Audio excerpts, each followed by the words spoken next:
केदारनाथ उपचुनाव के लिए सभी राजनीतिक दलों के लिए चुनावी प्रचार प्रसार का समय समाप्त हो गया है और अब सबको 20 नवंबर का इंतजार है। इस बीच कांग्रेस पार्टी अपनी जीत का दावा कर रही है, जिसके चलते उत्तराखंड के नेता प्रतिपक्ष यशपाल आर्य ने कहा कि केदारनाथ की जनता का रुख भाजपा के खिलाफ नजर आ रहा है। साथ ही उन्होंने कहा कि भाजपा की कथनी और करनी में अंतर है।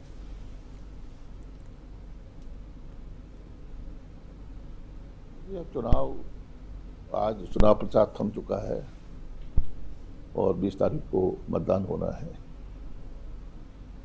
और निश्चित रूप से जो केदारनाथ की महान जनता का जो मूड है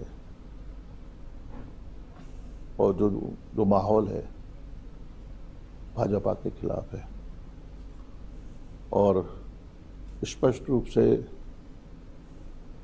भाजपा ने जिस तरह के जनविरोधी नीतियां रही हैं, जिससे सबने तुगलकी फरमान जारी की हैं, बाबा केदारनाथ हमारी आशा विश्वास का प्रतिबिंब है, उनकी अस्मिता को, उनके अस्तित्व को चोट पहुंचाने की कोशिश की है। बाबा केदारनाथ मंदिर को, बाबा केदारनाथ की शिला को दिल्ली बुराड़ी में ले जाकर नए मंदिर के निर्माण की आधारशिला भाजपा सरकार करती है। प्रदेश के माननीय मुख्यमंत्री आधारशिला। केदारनाथ उपचुनाव की तैयारियों के चलते निर्वाचन विभाग की ओर से उपचुनाव के प्रचार प्रसार के दौरान शराब और नकदी के अवैध प्रलोभन को रोकने के लिए एक्शन मोड पर कार्य कर रहा है। इस बात पर उत्तराखंड के अपर मुख्य निर्वाचन अधिकारी डॉक्टर विजय कुमार ने कहा कि जनपद स्तर पर 10 स्टैटिक टीम को तैनात किया गया है, जो 24 घंटे काम करेंगी। साथ ही उन्होंने कहा कि 8 फ्लाइंग स्क्वाड भी 24 घंटे तैनात रहेंगी।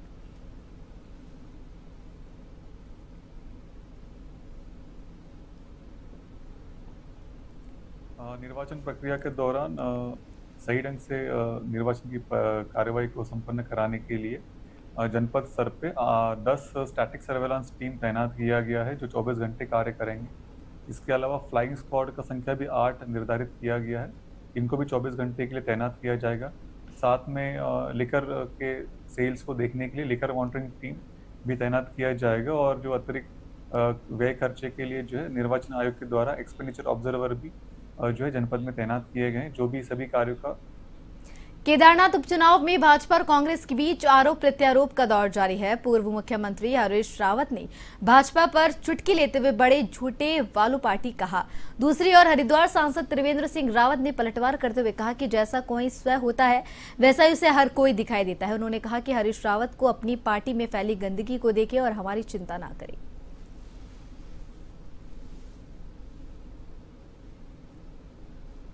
कहते हैं ना कि जैसा कोई स्वयं होता है वैसे उसको वहाँ पर दिखाई देता है। उनको अपनी हालत तो नहीं दिखाई दे रही है। कहते हैं एक मलयाली कहावत है एक कि अपने दांत के बीच में जो गंदगी फंसी होती है ना, तो उसको जिसकी फंसी होती है उसको वो बदबू नहीं उसको महसूस होती, सामने वाले को महसूस होती है। तो वही स्थिति जो है वो हरीश रावत जी की है। वो अपनी मुँह की बदबू को देखें।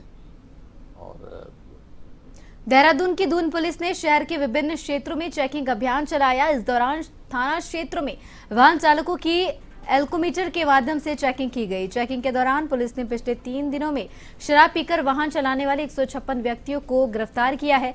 इसी के साथ ही 156 वाहनों को सीज किया गया है। पुलिस ने रेश ड्राइविंग, ओवर स्पीडिंग और यातायात नियमों के उल्लंघन में अन्य 40 वाहनों को सीज करते हुए 125 वाहन चालकों के चालान किए और 82,000 रुपए का शुल्क भी वसूला। इसके अलावा पुलिस ने 3 दिनों में रात के समय बिना किसी कार्य के घूम रहे 136 व्यक्तियों को थाने में लाकर सत्यापन किया है। इस दौरान 26 व्यक्तियों के पुलिस एक्ट में चालान कर 9,000 रुपए शुल्क वसूला है।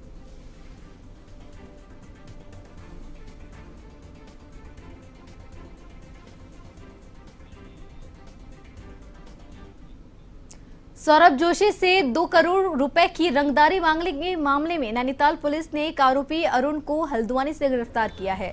अरुण ने सौरभ जोशी से लॉरेंस बिश्नोई गैंग के नाम पर 2 करोड़ की रंगदारी मांगी थी। इसके बाद पुलिस ने सीसीटीवी और सर्विलांस को खंगालते हुए आरोपी अरुण सिंह को गिरफ्तार किया है। आरोपी उत्तर प्रदेश के बदायूं का रहने वाला है।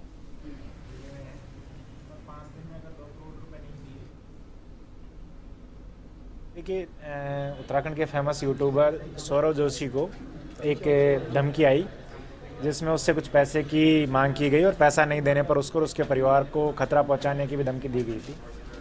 क्योंकि इस मामले में जो धमकी दी गई उसमें लॉरेंस विश्नोई गैंग का नाम आ रहा था, तो इस मामले की संवेदनशीलता को देखते हुए पुलिस ने तत्काल एफआईआर रजिस्टर की और एफआईआर रजिस्टर करने के बाद में जो धमकी भरा पत्र आया था उसको उस एरिया के आसपास के सीसीटीवी देखे हमने, कुछ इलेक्ट्रॉनिक सर्वेलांस किया और कुछ मुखबिरी के आधार पर एक अभियुक्त जो है वो पुलिस के सस्पेक्ट के दायरे में आया और जब पुलिस ने उसको गिरफ्तार किया तो उससे पूछताछ पे निकल के आई बात कि उसके द्वारा ही यूट्यूब। पिथौरागढ़ सेना भर्ती से लौट रहे हैं मध्य प्रदेश के युवाओं से भरा इको वाहन अनियंत्रित होकर लोहाघाट के शिवालय पुल से लोहावती नदी में गिर गया। दुर्घटना में चालक सहित 9 लोग गंभीर रूप से घायल हो गए हैं। सूचना मिलने पर तहसीलदार जगदीश सिंह नेगी, एसएचओ अशोक कुमार के नेतृत्व में पुलिस टीम, फायर टीम, नगरपालिका कर्मी घटनास्थल पर पहुंचे और नदी में उतरकर सभी घायलों को बाहर निकाला।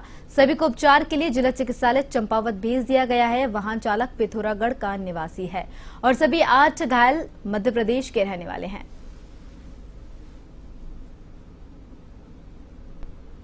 ये मुझे सूचना मिली थी कि कुछ लोग पैदल जा रहे हैं, तो जिस वजह से मैं खूना तक पेट्रोलिंग करके गया और देखा कि कहीं कोई पैदल तो नहीं जा रहा। वापस में लौटा तो हमारे ऋषिसर मंदिर के पुल के पास आवाज़ से आई और तुरंत देखा कि एक वाहन नीचे गिर गया है और तुरंत सभी को सूचित करके हमने रेस्क्यू किया और 9 लोगों को हमने निकाल के केदारनाथ उपचुनाव में अवैध शराब को लेकर कांग्रेस ने निर्वाचन आयोग को शिकायत की है।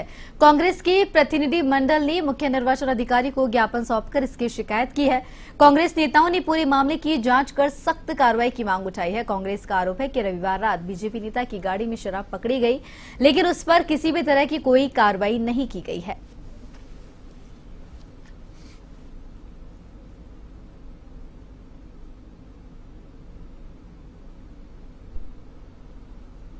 कांग्रेस पार्टी का एक डेलीगेशन उत्तराखंड के इलेक्शन कमीशन से मिलने आया था।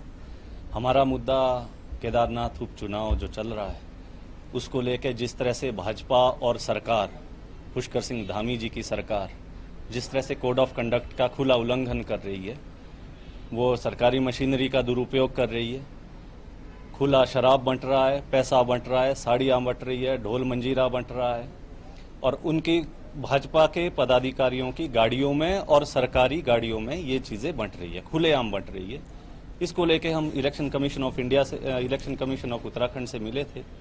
हमने उनको ये कहा है कि चुनाव आयोग अपनी संवैधानिक स्थिति को बरकरार रखते हुए, अपनी क्रेडिबिलिटी को बरकरार रखते हुए इन चीजों को रोक। खबर देहरादून से है, जहां ज्योतिष पीठ के शंकराचार्य स्वामी अभिमुक्तेश्वरानंद सरस्वती ने बद्रीनाथ धाम कपाट बंद होने के पश्चात देहरादून पहुंचकर प्रवचन दिया। इस दौरान उन्होंने जम्मू कश्मीर से हटाई अनुच्छेद 370 के संबंध में अपनी बात रखी। क्या कुछ कहा उन्होंने, आपको सुनाते हैं। देखिए, राजा रणबीर सिंह जी का जो कानून था, रणबीर दंड संहिता, विक्रम संवत 1889, देखिए उसमें विक्रम संवत पड़ा हुआ था। आज भारत के किसी भी कानून में विक्रम संवत है? विक्रम संवत हिंदुओं का संवत्सर है। वो अगर किसी कानून में पड़ा हुआ है इसका मतलब कि वो हिंदू कानून है। आज तो भारत में अभी नया ये कहा गया कि भारतीय दंड संहिता जो है वो अंग्रेजों की है, इसीलिए हम इसको बदल रहे हैं। और जब बदला तो उसमें अंग्रेजी संवत, वो हिंदू संवत डाला, उसमें अंग्रेजी तारीख ही डाल दी गई 2023 ईस्वी। मूल निवास भू कानून संघर्ष समिति ने 26 नवंबर से आमरण अनशन का ऐलान किया है। समिति के संयोजक मोहित डीमरी शहीद स्मारक देहरादून में आमरण अनशन पर बैठेंगे, वहीं विभिन्न सामाजिक और राजनीतिक दल समर्थन में धरना देंगे। संघर्ष समिति की शहीद स्मारक पर हुई बैठक में बताया गया कि सरकार ने 2018 के बाद भूमि कानूनों में हुए संशोधनों को रद्द करने की मांग की गई है। इसके लिए सरकार कैबिनेट बैठक बुलाकर अध्यादेश ला सकती है।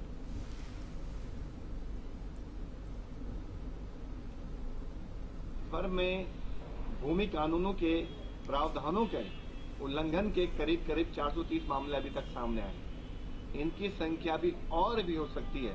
हम सरकार से मांग कर रहे हैं, जिन लोगों ने भी अवैध तरीके से यहाँ पे जमीन खरीदी है, उनके खिलाफ कठोर कानूनी कार्रवाई होनी चाहिए। इसके साथ ही साथ उन ब्यूरोक्रेट और नेताओं की जमीनों की भी जांच होनी चाहिए जिन्होंने अवैध तरीके से यहाँ पर संपत्तियां अर्जित की हैं। ऐसे बहुत सारे ब्यूरोक्रेट हैं, बहुत सारे नेता हैं जिनके पास उत्तराखंड की बेतहाशा जमीनें हैं, लेकिन उनकी अभी तक जांच नहीं हो पा रही है। तो हम सरकार से यही मांग कर रहे हैं कि पूरे मामलों की गंभीरता पूर्वक जांच की जाए और जिन लोगों ने भी, जिन अधिकारियों ने भी इन मामलों में संलिप्तता है, जिन लोगों की वजह से आज बाहर के लोगों को यहाँ जमीनें मिली हैं,